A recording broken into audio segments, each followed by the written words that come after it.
Hi, I'm Chef Jorge de la Torre from Johnson & Wales University. Today we're going to make an Arugula Chimichurri to use for any types of meats, or actually you can use them over pastas if you were vegetarian. Chimichurri is an Argentine sauce that is very typical condiment for their meats, for pork. I love the little peppery flavor of arugula, and I thought this would be a great mix to add to your sauce repertoire. So what we do is we're going to start with a lot of garlic. This is a lot of garlic in here. Again, garlic to your flavor. I like to just kind of mash them down a little. I also like to add a little salt. So salt gives it a little texture like that. And it helps mash it. Keep it together. All right, the next thing I like to do is get some chopped parsley. So this is Italian parsley that we have taken off the stem.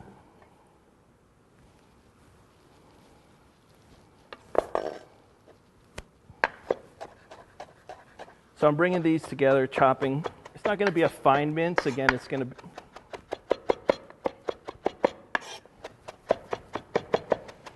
usually in a typical chimichurri, this is all you're going to do is a lot of parsley, more parsley than you ever think. But now we're going to add a little arugula. This is a ready-to-eat food. It's not going to go through any cooking process afterwards. So I made sure, obviously, that my hands were well washed, well cleaned. Most restaurants and at this university, anything that is ready to eat, which is what this would be considered, you'd be wearing gloves. I know you're not going to put on a pair of gloves at your house, but if you were going to be cooking for a large crowd, if it's always good to do that. But right now we know our hands are clean. I know you're going to wash your hands. You care about your family. I care about my job and the well-being of people. When people come to your house, they're your guests. They're in your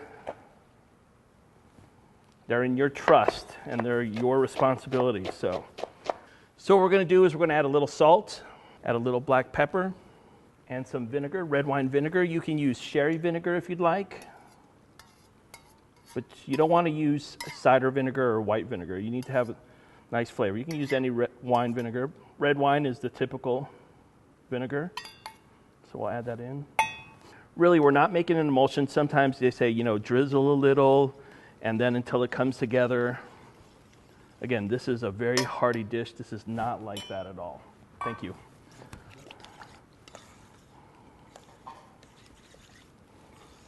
And we're going to use those pizza flakes just a little. If you don't like any, don't use it. But they just add a tiny bit. Not to make it a spicy sauce. It's not what we'd consider a salsa.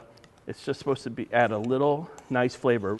And then you would let this, since it's nice and rough chopped, hand cut, you would let it sit for a little bit so you get a nice flavor, let the flavors meld.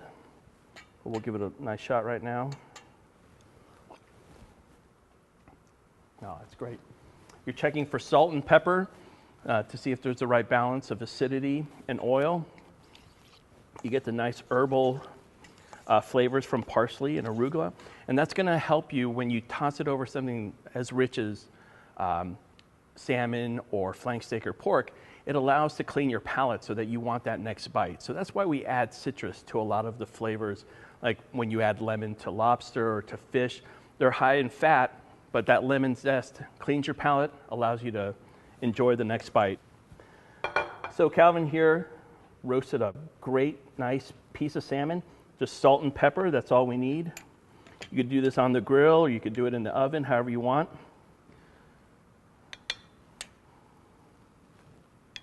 And then we'll just, you don't want to drizzle it on top. He took such a nice time to make sure that it was peppered nicely, that it was browned nicely. He doesn't need me to mess it up by just putting the sauce on top of it. And then you could bottle this up for a little bit, and it'll last about a week in your refrigerator, and that way you'll have it. You'll see, you'll become addicted to this sauce. You can find all our recipes on our website. I'm Chef Jorge de la Torre of Johnson & Wales University. Let's dig in.